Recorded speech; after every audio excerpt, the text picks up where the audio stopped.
Hello everyone and welcome to the holiday edition of the Videocast. I'm Brad Ward. And I am Brian Westron. Today we're joined by a very special guest. We have George the Office Elf.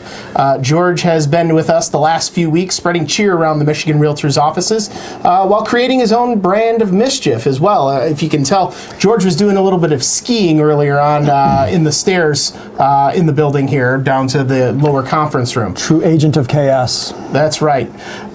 So as we speak, Congress has passed the tax overhaul, which is now on its way to the president for his signature.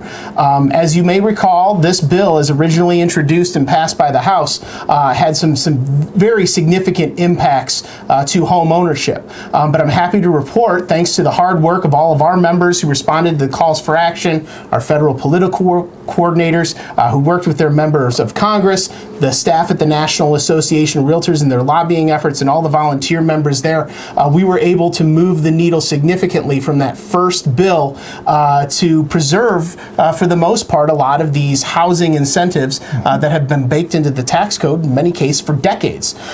So some of the highlights of the bill as passed include a new cap on the mortgage interest deduction of $750,000. Now that's down from the current $1 million, but at the same time, it's a significant improvement from the $500,000 cap as this bill was introduced. That mortgage interest deduction, again, $750,000 for new mortgages, would also be able to be applied to principal residences as well as second homes. Also of note, preservation of state and local property tax deduction, along with income and sales taxes. That is going to be capped at $10,000 under the bill as passed. And perhaps one of the most significant victories that NAR was able to score in the conference committee was the treatment of the proceeds from the sale of a home as far as capital gains is concerned. They were able to preserve the current requirement of living 2 years of the last 5 in a principal residence to be exempt from the first $250,000 in gain for an individual and $500,000 in gain for married filing jointly. That was both under the Senate plan and the House passed plan, a significantly longer time period that they were going to require people to live in a home before getting that exemption. So that's good news. We're going to have to wait to the new year to see kind of what sort of presence this tax bill brings. But congratulations to the National Association of Realtors, who in the end ended up being neutral on the bill, but really moved that needle again in terms of preserving a lot of those deductions. Speaking of good news, we got some here on the home front.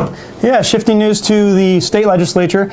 We've talked about it before, but the first-time home buyer savings account legislation, sponsored by Peter McGregor and Senator Ken Horn, have passed the first hurdle. The Senate has passed that legislation 36-1, and it now heads over to the House. So like Bon Jovi has often said, we are halfway there. Hopefully not living on a prayer.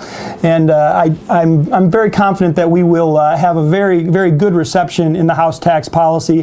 The bill is a very popular piece of legislation, and ultimately what this does, as you recall, it creates an incentivized savings vehicle for a first-time home buyer that provides an upfront deduction on the contributions on your state income tax, and also allows the account to grow tax-free. Yeah.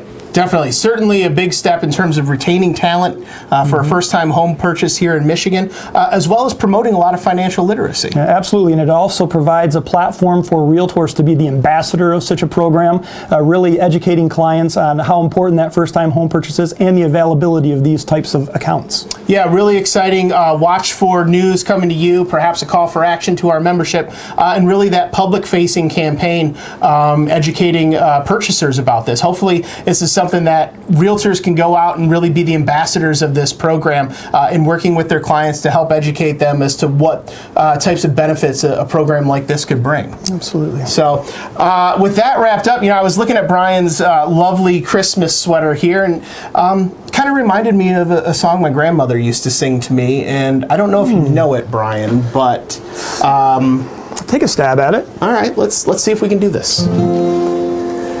You know Dasher and Dancer and Prancer and Vixen, Comet and Cupid and Donner and Blitzen. But do you recall the most famous reindeer of all?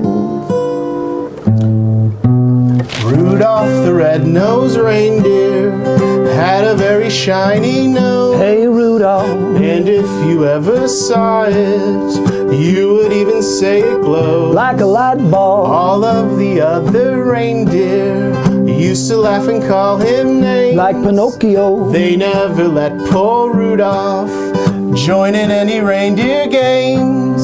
Well, then one foggy Christmas Eve, Santa came to say, Rudolph, with your nose so bright, won't you guide my sleigh tonight?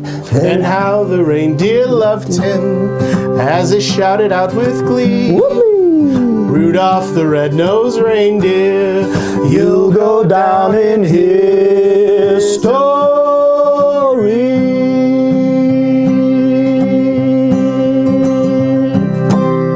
You sounded just like my grandmother.